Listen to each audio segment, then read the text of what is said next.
One concept that helps explain it is known as cognitive dissonance. Cognitive dissonance occurs when reality clashes with the way we see ourselves. If I believe I'm a good judge of character, but I discover that someone I trusted repeatedly mistreats me, my mind experiences tension. Something must give. Either I accept that I misjudged the situation or I reinterpret the behavior. Often the mind chooses reinterpretation. Oh, he didn't mean it that way. She's just stressed. It's not that serious. Each explanation reduces the psychological discomfort, but it always delays recognition of the truth. This is why self-deception rarely feels dramatic. It does not feel like a lie, it feels like a reasonable explanation, and that is exactly what makes it powerful. Self-deception really sounds like a lie. It sounds like a reasonable excuse that we keep giving ourselves. Most people worry about being deceived by others. They worry about dishonest partners, manipulative colleagues, misleading news, or promises that turn out to be empty. We spend a great deal of energy trying to protect ourselves from being fooled by others. But there is a deeper and more uncomfortable truth about human psychology. The most powerful deception in our lives rarely comes from outside. Now think about that for a moment. The most powerful deception that happens to us doesn't come from the outside. It comes from within. Human beings are remarkably skilled at telling themselves stories that protect their identity, to maintain their narrative. Stories that soften uncomfortable truths. Stories that allow us to continue believing that everything is under control even when deep down we know something is wrong. And the fascinating part is that these stories rarely feel like lies. They feel reasonable. They feel justified.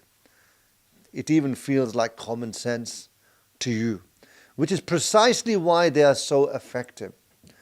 Most people don't lie to others very often, but they lie to themselves every single day. The ego has a very simple job. Its job is to protect the image you have of yourself. It wants you to feel intelligent. It wants you to feel competent. It wants you to feel justified in your choices. And whenever reality threatens that image, the ego quietly adjusts the story. It reframes the events. It edits memory. It softens responsibility. Not because you are intentionally dishonest. It's because your mind is trying to protect you from discomfort. And nowhere is this more visible than in our relationships and interactions with others. Let's delve deeply into that, into a story that psychologists see repeatedly. Imagine a woman, perhaps in her 30s or early 40s, been in a relationship for 6 years or so. The first 2 years were exciting. The connection felt natural, the attention was intense, and she believed she had found someone who she could build a future with. But small things begin to change. Plans were cancelled at the last minute. Promises were made and forgotten. Communication became inconsistent. Friends quietly raised concerns. Family members hinted that something didn't feel right, but each time those concerns appeared, she had an explanation. Oh, he's just under pressure at work. He's going through a difficult phase. Every relationship has its ups and downs. Months turned into years. The patterns didn't improve. In fact, it slowly becomes worse. But the story in her mind remains the same. He will change. I just need to be patient. The difficult part was that deep down she already knew something was wrong. But the story in her mind remained the same. He will change. I just need to be patient.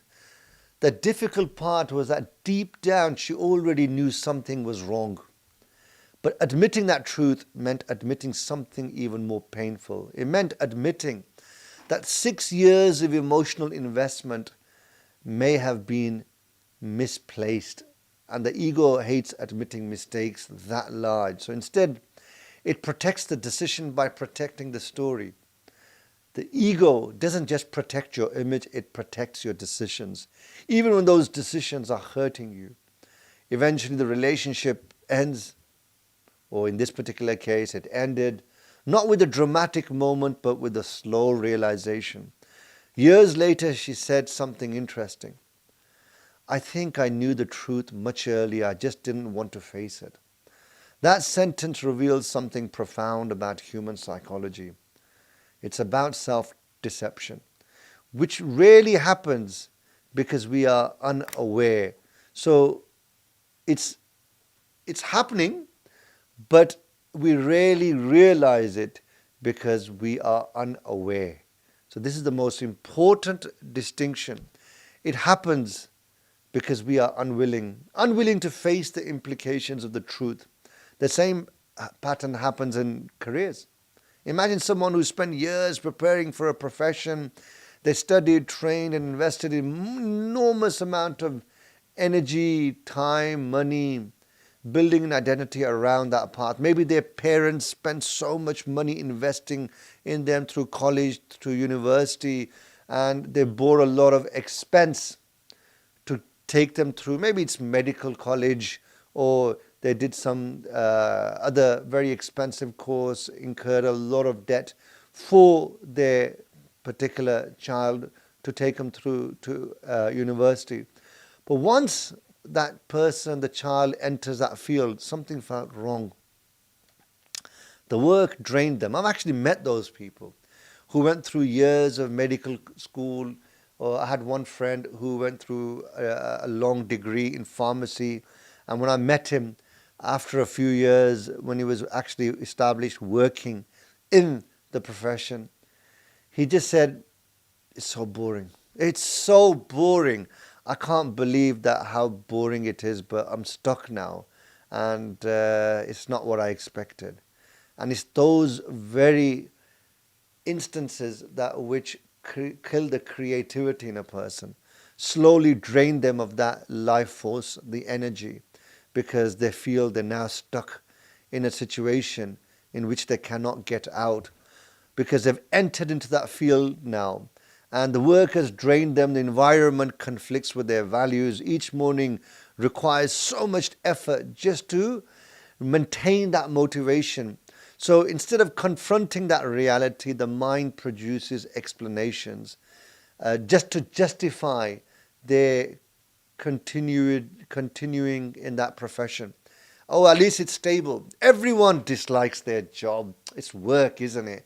It will improve next year. These explanations reduce the discomfort of the present moment, but they can delay necessary change for years, because admitting that we chose the wrong path threatens our identity. It means admitting that time, effort, and expectation were invested in something that may not have been right.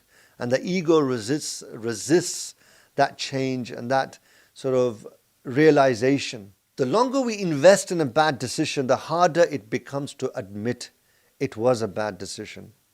Psychology has studied this pattern extensively. One concept that helps explain it is known as cognitive dissonance. Cognitive dissonance occurs when reality clashes with the way we see ourselves. If I believe I'm a good judge of character, but I discover that someone I trusted repeatedly mistreats me, my mind experiences tension. Something must give. Either I accept that I misjudged the situation, or I reinterpret the behavior. Often the mind chooses reinterpretation. Oh, he didn't mean it that way.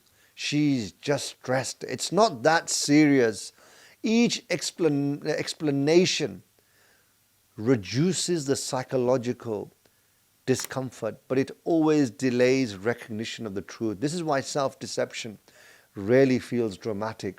It does not feel like a lie, it feels like a reasonable explanation, and that is exactly what makes it powerful. Self-deception really sounds like a lie. It sounds like a reasonable excuse that we keep giving ourselves. You can observe this phenomenon repeatedly in public life. Occasionally a famous figure, An athlete, a business leader, a political personality faces criticism after making a mistake, and often the first response is not of reflection, it's always justification. Oh, I was misunderstood. This criticism is unfair. Something on those lines.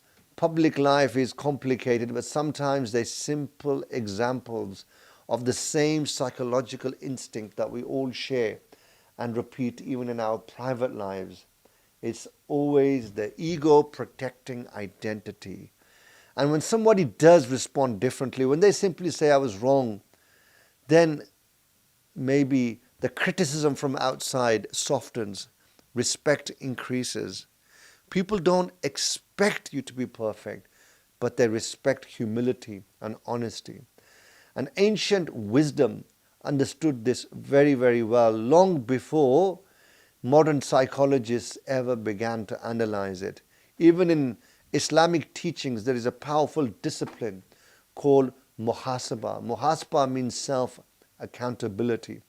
It is a practice of examining your own behavior honestly before criticizing others. Instead of asking, who caused my problems? You ask the more difficult question, what role did I play in this situation? The same sort of self-analysis will lead you more closer to the truth than the constant excuses you have been given to yourselves and deluding yourself in this self-deception for many years. Many Stoic philosophers taught something similar. They've advised people to focus on what lies within their control rather than blaming external circumstances. Both traditions recognize the same truth. Self-awareness is that beginning of growth, and without it, the mind remains trapped inside its own comforting narratives, and this is why confronting the lies we tell ourselves matters, because those lies quietly shape our lives. They keep people in relationships that should have ended years ago. They keep people in careers that no longer serve their purpose and continue to drain their energy. They keep repeating habits that limit their potential. Not because people are weak, it's because the ego is extremely skilled at protecting the comfort of the present moment. Real growth is then stifled. It only begins when a person develops the courage to question their own story, to pause and ask those uncomfortable questions. Am I seeing this situation clearly now? Am I avoiding a truth I already know? Am I protecting my ego at the expense of my future? And these are not easy questions to answer, but they are powerful. And once you smash that false narrative that you have been deluding yourself with, then clarity will appear. And that self-deception that kept you stuck will slowly disappear. And as I mentioned, the most dangerous lie is not the lie others tell you, it's the lie that you keep telling yourself and start believing in the delusions that you have created around yourself. The ego wants comfort, but the growth requires humility and honesty. And this is how people become stronger in life, and not the ones who never struggle. As you grow, you will always face struggle and obstacles. These are the people who will learn, who will grow without excuses, without distortions, without protective false narratives. Because the moment you stop lying to yourself, the reality becomes clearer, your decisions become wiser, and the path forward becomes easier to see. And you realize that all this time, you are the one who has been lying to yourself and keeping yourself locked in this self-delusion, which others can see. Maybe you can see, but you've become trapped and become imprisoned in that delusion over that period of time that you've been lying to yourself.